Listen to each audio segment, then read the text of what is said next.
आज हमारे साथ है हमारे देश के एक और महान नेताजी। आइए करते हैं उनसे कुछ बातचीत। स्वागत है आपका। हाँ, मेरा भी आपको है। नेताजी, आजकल सड़क पर हर 10 मीटर पर एक गड्ढा है और आप कहते हैं सब ठीक है। भाई आप गलत समझ रही हैं। वो गति अवरोधक यानी कि स्पीड ब्रेकर्स हैं। बस जरा डिजाइन उल्टा हो गया। नेताजी, गड्ढे इतने बड़े हो गए कि वो गड्ढे नहीं दिखते, वो स्विमिंग पूल लगते हैं। भाई क्या है कि पहले हमने समंदर को काट के सड़क बनाई, आजकल हम सड़क को काट के समंदर बना रहे हैं। बस सिर्फ इतना है, ये सब मुंबई की भलाई के लिए है। लेकिन नेताजी, मुंबई की इसमें कैसे भलाई हो सकती है? भाई मुंबई को हम शंघाई नहीं पर वेनिस तो बना ही सकते हैं ना। इसका मतलब है कि पूरी जनता परेशान होती रहे और आप अपनी मनमानी करते रहे। नहीं नहीं, कैसी बातें कर रही हैं। इससे तो लोगों की भलाई होगी, हजारों लोगों को रोजगार मिलेगा। वो कैसे? भाई अगर इतने बड़े बड़े खड्डे हैं तो लोग एक कोने से दूसरे कोने तक जाएंगे कैसे? तो उसमें हम नाव की व्यवस्था करेंगे, हजारों लोग नाव चलाएंगे, उनको रोजगार मिलेगा। कितना मजा आएगा। आवाजें आएंगे, आइए 10 रुपए 10 रुपए, आइए 10 रुपए 10 रुपए अंधेरी, आइए 5 रुपए 5 रुपए दादर। भाई इससे टूरिज्म को बढ़ावा मिलेगा। जितने फॉरेनर हैं, अंग्रेज हैं, मुंबई आया करेंगे, सबको यहाँ फोटो खींचेंगे नाव में चढ़ते हुए उतरते हुए, फिर यहाँ से लौट के जाके फिल्म बनाएंगे। स्लम नाव मिलेनियर हैं। दोस्तों, आज हमारे साथ है हमारे देश के aviation minister mister Vipul Patel. आइए करते हैं उनसे कुछ बातचीत। Welcome to our show sir. नमस्कार सर, हमने सुना है कि आपने एयरपोर्ट मैनेजर को काम से निकाल दिया है। उस बेवकूफ से मैंने एयरपोर्ट की सुरक्षा के बारे में पूछा तो कहने लगा कि हमारी सिक्योरिटी 24 आवर्स टाइट रहती है। अब बताइए, लोगों की सुरक्षा के लिए शराबी रखे हुए? नहीं नहीं सर, मगर वो मैनेजर तो रूल्स और सिक्योरिटी में बहुत अच्छे हैं। आपने ऐसा क्यों किया? जहां तक मैं समझता हूं वो एक नंबर के डफर हैं। कहते हैं एयरपोर्ट पे फोटो खींचना मना है और खुद ही एयरपोर्ट पे जगह जगह कैमरे लगा रखे हैं। ये नहीं चलेगा। इसका मतलब है आप ये कहना चाहते हैं कि एयरपोर्ट स्टाफ इनएफिशिएंट है, बदतमीज है? बिल्कुल। जहां तक मैं समझता हूं एक नंबर का नालायक है। मैंने सुपरवाइजर से कहा आपको पैसेंजर्स की परेशानी उठानी चाहिए। वो बेवकूफ एक पैसेंजर की वाइफ को उठा के रनवे की तरफ भाग रहा था। ऐसा नहीं चलेगा। दोस्तों, आज हमारे साथ हैं हमारे देश के एक और महान नेताजी। आइए करते हैं उनसे कुछ बातचीत। स्वागत है आपका नेताजी। नेताजी हाँ, स्वागत है स्वागत है। नेताजी, आपने कहा था कि आप गरीबों की उन्नति करेंगे, उनके लिए घर बनवाएंगे, लेकिन आपने तो बैंक खुलवा दिए। भाई इसी में सबकी उन्नति है। अगर रोजगार चाहिए तो बैंक के कर्मचारी हो जाओ, और पैसे चाहिए तो बैंक से लोन ले लो। आप समझिए तो। नेताजी, आपने कहा था आप गरीबों की सुरक्षा करेंगे, लेकिन आज भी कितने गरीब बेचारे सड़क पर सोते हैं। भाई आप समझने की कोशिश नहीं कर रही हैं। सड़क पे सोना आज सबसे ज्यादा सुरक्षित है। फुटपाथ का क्या भरोसा, कोई दारू वारू पी कर आए, गाड़ी लेकर आए और कुचल के चला जाए। आप समझिए तो। नेताजी, आपने कहा था गरीबों के लिए घर बनवाएंगे, लेकिन आज ही वो बेचारे टूटी फूटी पाइपलाइन के अंदर रहते हैं। अरे भाई, मैंने पहले ही कहा था कि गरीबों के लिए घर बनाने की योजना हमारी पाइपलाइन में है। आप समझिए तो। वो तो हम समझ ही रहे हैं सर, लेकिन यही तो असली प्रॉब्लम है। बारिश आती है तो गटर भर जाते हैं और सारा कचरा बाहर आ जाता है। भाई इसीलिए तो हमने उन्हें टूटी फूटी पाइपलाइन दी है कि कचरा भरे भी और निकल भी जाए। आप समझिए तो। साहब साहब साहब साहब, हमें शिकायत करनी है, कंप्लेंट फॉर्म दे दीजिए। तुमने सुना नहीं जूनियर बी ने क्या कहा था? Save paper. तो हम क्या करें? अरे भैया, तो जो भी शिकायत करनी है कान में कहो। तो कान में तो कह रहे हैं पिछले 10 दिन से, मगर आप लोग सुनते कहाँ हो? ओहो, तो एक बार और कह दो। एक बार और कहते हैं। ये क्या कर रहे हो? अरे वो टाइप का नहीं है, इस बार हम पक्के तौर पे कह रहे हैं, वरना आप लोग इस कान से सुनते हैं, उस कान से निकाल देते हैं। काफी समझदार लगते हो। बैठो बैठो। अब बोलो। साहब हमारे मोहल्ले की सड़कों की सब लाइट खराब है। जब हम स्कूटर से निकलते हैं गड्ढे दिखाई नहीं पड़ते हैं। ओहो, तो भैया अपने स्कूटर की लाइट जला लो, सिंपल। साहब स्कूटर की लाइट भी चलाया मगर गड्ढे दिखाई नहीं पड़ते हैं। ओहो, तुम्हें दिखाई ना देने की प्रॉब्लम है, तुम्हें तो आंखों के डॉक्टर के पास जाना चाहिए। तुम गलत जगह आ गए हो। ये भी ठीक है, हम लोग तो ससुरे बने हैं गलत जगह जाने के लिए। रोको गाड़ी, रोको गाड़ी, गाड़ी रोको। अरे क्या हुआ? अरे वो हम बाद में बताएगा, पहले निकल के बाहर आओ, चलो। खाने पीने को रोके होंगे। गाड़ी तो एकदम बराबर है। देख गाड़ी का पेपर, ड्राइविंग लाइसेंस, पीओसी वगैरह चेक करवा, नहीं तो गांधी के फोटो वाला पेपर दिखा और निकलता बन। सब पेपर हैं साहब हमारे पास। ये लो पकड़ो लाइसेंस और ये पकड़ो पेपर, सब परफेक्ट है A to Z। अरे क्या रे तुम सब कुछ एकदम परफेक्ट काय को रखता है रे? हैं? देख तेरे पे लापरवाही से गाड़ी चलाने का फाइन लगता है, समझा? फाइन भरना पड़ेगा। अरे पर साहब हम तो बहुत आराम से चला रहे थे। देख जब स्ट्रीट लाइट जल रही है तो गाड़ी का लाइट जला के फालतू बिजली काय को फूकने का है? तो बंद कर दिया साहब। लेकिन पाउती फाड़ू क्या? पाउती तो फाड़नी पड़ेगी रे बाबा। फाड़ो पाउती। ये तो पाउती फड़वाने के लिए भी तैयार हो गया। एक काली पाउती फाड़ने से काम नहीं चलेगा रे बाबा, तेरी गाड़ी जब्त करनी पड़ेगी, क्योंकि देख ड्रिंक एंड ड्राइव का केस बनता है। अरे पर साहब ये तो पानी है। अरे पानी को खाते हैं क्या? पीते हैं ना। अरे ड्रिंक एंड ड्राइव बहुत बड़ा क्राइम है। पाउती फाड़ू क्या? समझा क्या? समझ गए साहब। ये लो 1000 रुपया। गरीब आदमी का तो सड़क पे कार निकालना ही गुनाह है। साहब साहब साहब। अरे जनता। धन्यवाद साहब। साहब साहब हम सुने हैं कि गवर्नमेंट MP MLA लोगों को फ्लैट दे रही है। अरे भैया मजबूरी है। अब MLA लोग बोल रहे हैं कि अगर वो अगला इलेक्शन हार जाएंगे तो वो भी आम आदमी बन जाएंगे ना, तो अब उनके फ्यूचर के बारे में तो हमें ही सोचना पड़ेगा ना भाई। पर साहब ये MLA लोग तो खुद का फ्लैट खरीद सकते हैं। अरे नहीं खरीदते हैं ना, इनको मुफ्त में चीजें लेने की आदत जो पड़ गई है। अब चाहे वो फोन हो, चाहे वो गाड़ी हो, चाहे वो सिनेमा हॉल का टिकट हो, वो भी सह परिवार, और अब तो फ्लैट भी। पर साहब ये MP MLA जैसे लोग अगर हाउसिंग बोर्ड के फ्लैट में रहेंगे तो आम आदमी कहाँ रहेगा? अरे तुम जैसे आम आदमी के लिए तो पूरा का पूरा शहर खाली है भाई, कहीं भी घर बसा हो जाके। अच्छा आपका मतलब है कि हम लोग झोपड़पट्टी में रहें? हाँ, और जब भी आपको बिजली पानी का समस्या हो आप हमसे आके मिलो। तो आप यहीं मिलेंगे ना? अरे नहीं, इतना दूर आने का जरूरत नहीं है। अच्छा हाँ, वही गवर्नमेंट हाउसिंग के फ्लैट में आके मिलो। हमने भी वही फ्लैट खरीदा है। दोस्तों आज हमारे साथ हैं हमारे देश के अभिनेता जो अब बन गए हैं नेता। जी हाँ, मैं बातचीत कर रही हूँ मिस्टर संजय भट्ट जी की। आइए करते हैं हम कुछ बातें उनसे। Welcome to our show sir. अरे कैसी है तू? जी मैं अच्छी हूँ। इंटरव्यू शुरू करें? अरे स्टार्ट करना। हीरो से जीरो। मेरा मतलब है मंत्री बन के आपको कैसा लग रहा है? अरे कुछ खास नहीं, पहले भी मैं लिखा हुआ पढ़ता था, बोले तो डायलॉग। अब भी मैं लिखा हुआ पढ़ता हूँ, बोले तो भाषण, और पब्लिक दोनों में ताली मारती है। लेकिन कुछ तो फर्क जरूर महसूस हुआ होगा आपको। अरे शानी, एक लोचा है। फिल्मों में तो हीरो और विलन दोनों अलग अलग होते हैं, लेकिन पॉलिटिक्स में दोनों एक ही होते हैं। तो आपको अपना नया रोल अच्छा लग रहा है ना? अरे नहीं रे, फिल्मों में क्या है, शाम को शूटिंग खत्म तो अपनी असलियत चालू, लेकिन पॉलिटिक्स में 24 घंटे नेता की एक्टिंग करनी पड़ती है। तो क्या आप पॉलिटिक्स छोड़ देंगे? एड़ी, क्या बंकस करती है। फिल्मों में तो क्या हीरो फ्लॉप तो दुकान बंद, लेकिन पॉलिटिक्स में फ्लॉप और हिट दुकान तो चालू रहती है। आज हमारे साथ है एक महान नेता जी। हाँ दोस्तों, हमारे साथ है कंवर सिंह जी। आइए करते हैं उनसे कुछ बातचीत। स्वागत है आपका सर। बड़के भैया को प्रणाम, आपको भी नमस्कार। सर हम ये जानना चाहते हैं कि आपको पार्टी से क्यों निकाला गया? जहाँ तक पार्टी से निकाले जाने का प्रश्न है, मैं पार्टी में गया, मैंने खूब खाया पिया, आइसक्रीम भी खाई, मैं खुद ही बाहर आ गया, मुझे निकाला नहीं गया। नहीं सर, मैं उस पार्टी की बात नहीं कर रही हूँ, मैं मुलायम सिंह की पार्टी की बात कर रही हूँ।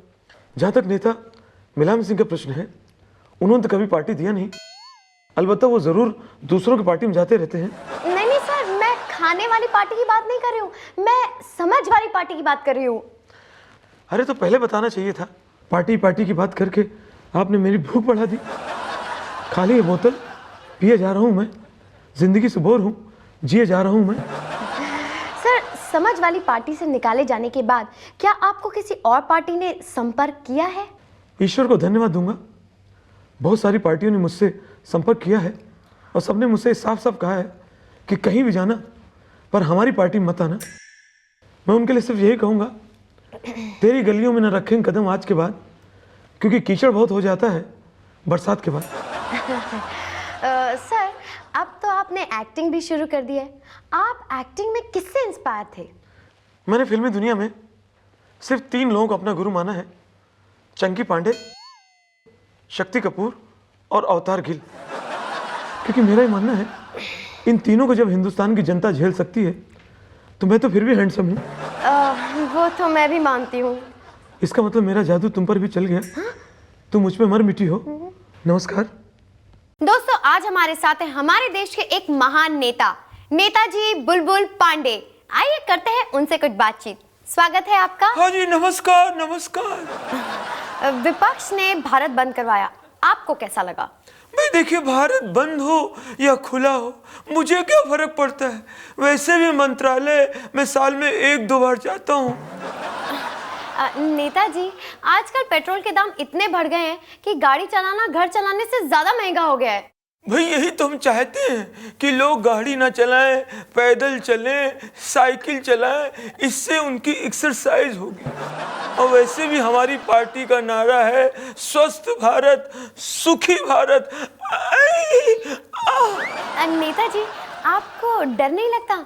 अगर ऐसे ही चलता रहा तो आपकी सरकार तो गिर ही जाएगी। भाई जो पहले से गिरी हुई हो वो भला और क्या गिरेगी। आइए भाई साहब ये देखिए, आप जैसे गरीबों के लिए सरकार ने बनाया है ये LIG, मतलब लो इनकम घर। देखिए और जलिए, परेशान होइए। वाह वाह वाह, इसमें पानी की व्यवस्था तो है ना? 24 घंटे भाई साहब।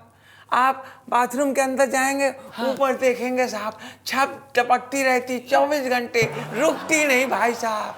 वाह वाह, और बिजली की व्यवस्था? बिजली है भाई साहब, है? बिजली आती है, क्यों नहीं आएगी भाई साहब। बिजली बिजली। अरे ये नहीं, लाइट। ओ, रोशनी की बात कर रहे हो भाई साहब। हाँ। वो देखिए भाई साहब, खिड़की है। हाँ है। खिड़की आप खोलेंगे भाई साहब, लो भड़बड़ा के पूरी रोशनी, पूरी धूप कमरे के अंदर आ गई भाई साहब।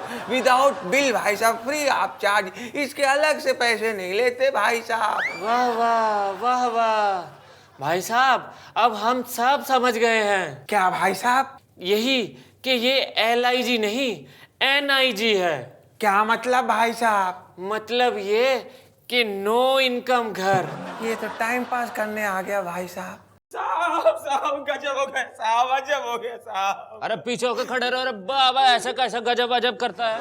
साहब पीछे अंधेरे में गुंडे लोग हमें पकड़ लिए, हमें घड़ी, चैन, अंगूठी, पर्स, मोबाइल सब छीन लिए साहब। कितना गलत हो रहा है साहब। बहुत गलत हो रहा है बाबा, कुछ भी नहीं छोड़ा हमारे लिए। Tukaram, sorry sir. जंगल राज है साहब, जंगल राज है, गुंडा राज है साहब। अरे क्या हो रहा है बाबा, पहले पीछे जाकर खड़े रहो। साहब हम सिनेमा देखने जा रहे थे अपनी बीवी के साथ, सब गुंडे हमें अचानक पकड़ लिए, हमारे पीछे पड़ गए साहब, हमें छेड़ने लगे साहब। कितनी गलत बात है। बिल्कुल गलत बात है रे बाबा, बिल्कुल गलत बात है। बीवी के होते हुए तेरे को छेड़ा? अरे वो क्या है ना रे बाबा, ये जब से कानून बदला है ना, ये गुंडे लोग का छेड़ने का स्टाइल ही चेंज हो गया है। अरे कल मेरे पिताजी को छेड़ दिया गुंडे लोगों ने। Tukaram, sorry sir. साहब साहब साहब साहब, दूर होके खड़े रहो, बात करो इधर से। अरे साहब 5-5 गुंडे आपके इंस्पेक्टर साहब को पीट रहे हैं। अरे उठो उठो, उनका मदद करो। अरे वो 5 लोग काफी हैं रे बाबा इंस्पेक्टर साहब को पीटने के लिए। Tukaram, sorry sir. हम हैं। डाक बाबू, डाक बाबू, डाक बाबू, डाक बाबू, डाक बाबू, हम एक हफ्ते पहले अपने गांव में चिट्ठी भेजा रहा, आज गांव से फोन आया, उन लोगों को चिट्ठी मिली नहीं अब तक। अब भैया एक बात बताओ, जब तुम्हारे गांव में फोन की सुविधा उपलब्ध है तो चिट्ठी क्यों भेजी है? उससे आपको क्या मतलब? आप तो हमसे वादा किए रहे कि 3 दिन में चिट्ठी गांव पहुंच जाएगी। अरे तो जब 2 दिन से डाकिया काम पर नहीं आया है तो 3 दिन में चिट्ठी तुम्हारी कैसे पहुंच जाएगी बताओ? अच्छा, और हम ये भी सुने हैं कि आप लोग चिट्ठी खोल के पढ़ लेते हैं। क्या हुआ?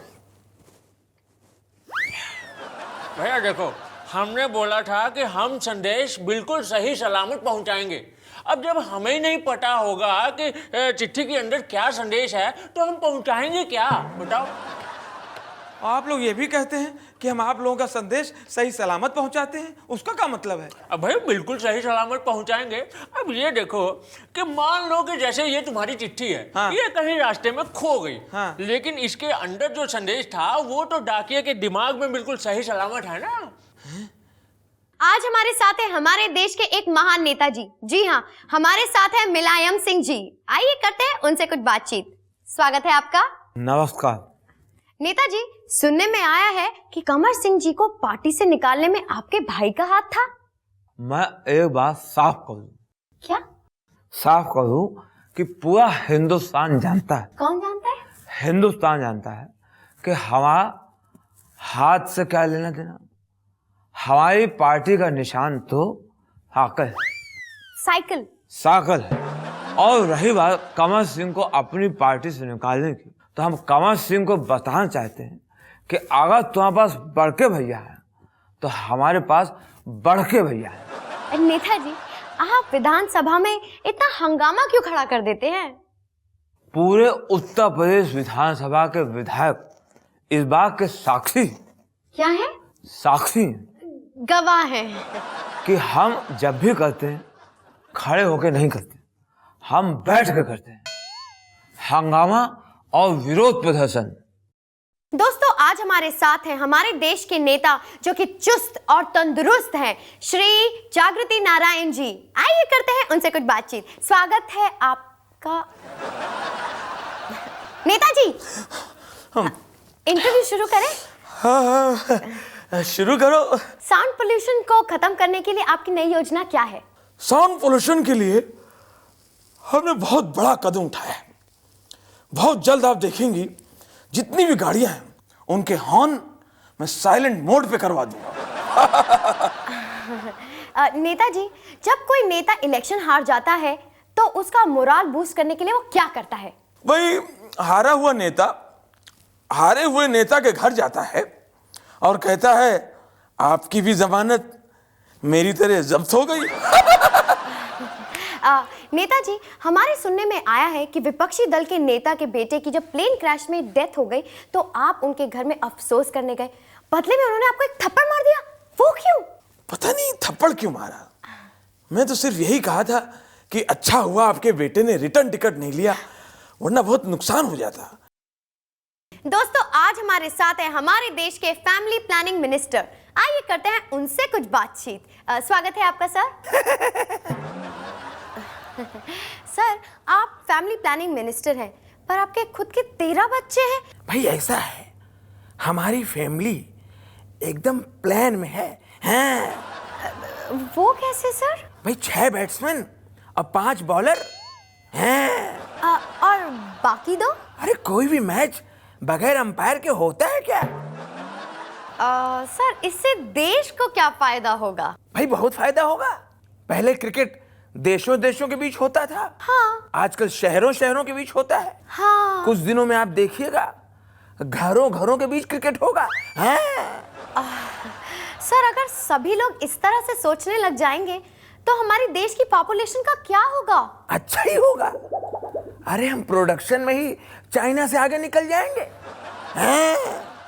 साहब साहब साहब साहब, हम अजब सुने हैं।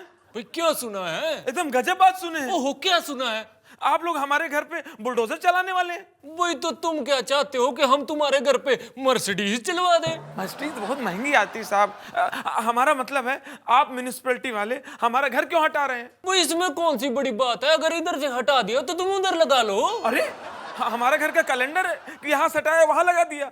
हम पूछना चाहते हैं साहब, आप लोग हमारा घर क्यों तोड़ रहे हैं? भाई ये की तूने समझदारी की बात। देखो भाई साहब, बात ये है कि आपका जो घर है ना वो इलीगल है। अरे इलीगल तो सड़क के किनारे जो मॉल बना है वो भी इलीगल है, उसको क्यों नहीं तोड़ रहे हैं? भाई उस मॉल से हमें माल मिला है। माल मिला है? बहुत दिन के बाद हमारे हाथ को भी गाल मिला है। साहब साहब साहब साहब साहब, आपकी चिड़ियाघर के बंदर बहुत बदमाश हैं, हमारी घड़ी लेके भाग गए। देखिए, आपको बड़ों की इज्जत करना नहीं आता। अरे पर साहब आपकी इतनी उम्र नहीं, आप तो छोटे हो। देखिए, हम अपनी बात नहीं कर रहे हैं, हम बात कर रहे हैं बंदरों की। वो हमारे पूर्वज थे भाई। अरे साहब मजाक छोड़ो, हमरे शिकायत लिखो और अखबार में दो। पर अखबार में देने से क्या फायदा, बंदर को पढ़ना कहाँ आता है। पर हुआ क्या था भाई साहब? अरे साहब हम पिंजरे के बाहर खड़े थे, हम बंदर को ऐसे देख रहे थे, बंदर भी हमें देख रहा था, हम बंदर को देख रहे हैं, हम दोनों खुश थे। अचानक पता नहीं बंदर को क्या सूझा, एकदम से हमको देख के ऐसे किया, एकदम से छलांग लगा के आया, हमें घड़ी लेके भाग गया। हमारे जो जानवर हैं वो कभी भी ताला तोड़ के या गेट तोड़ के नहीं जाते, हमेशा छलांग मार के जाते हैं। बहुत ही डिसिप्लिन वाले हैं। खास डिसिप्लिन वाले हैं, फालतू बात कर रहे हैं। ये देखिए, ये देखो, ये चिड़िया लोग किए हैं, पूरा हमारा कपड़ा खराब हो गया। भैया अब चिड़ियाघर में चिड़िया अपनी मर्जी से ही करेगी ना। साहब कहाँ है? साहब का साहब, साहब हमारी तनख्वाह बढ़ा दो साहब, बढ़ा दो बढ़ा दो बढ़ा दो, हमारी तनख्वाह बढ़ा दो। क्यों क्यों क्यों क्यों भाई, तुमने ऐसा कौन सा काम किया है जो तुम्हारी तनख्वाह बढ़ा दूं? है और उन नेता लोग कौन सा ऐसा तीर मार दिए हैं, उनकी तनख्वाह तो धड़ाधड़ बढ़ रही है। अरे वो देश चलाते हैं। कौन देश चलाते हैं? नेता लोग। नेता लोग देश चलाते हैं। संसद तो ठीक से चलने नहीं देते, देश के खाक चलाते हैं। तुम आजकल बहुत बोल रहे हो, लगता है तुम्हारे भाव बढ़ गए हैं। अरे साहब भाव हमरे कहाँ बढ़े हैं, भाव बढ़े हैं सब्जियों के, टमाटर के, कांदा के, भिंडी के, बैंगन के, सब्जियों के भाव बढ़े हैं। साहब कोई दिन ठंडे दिमाग से सोचो और हमारे भी भाव बढ़ा दो।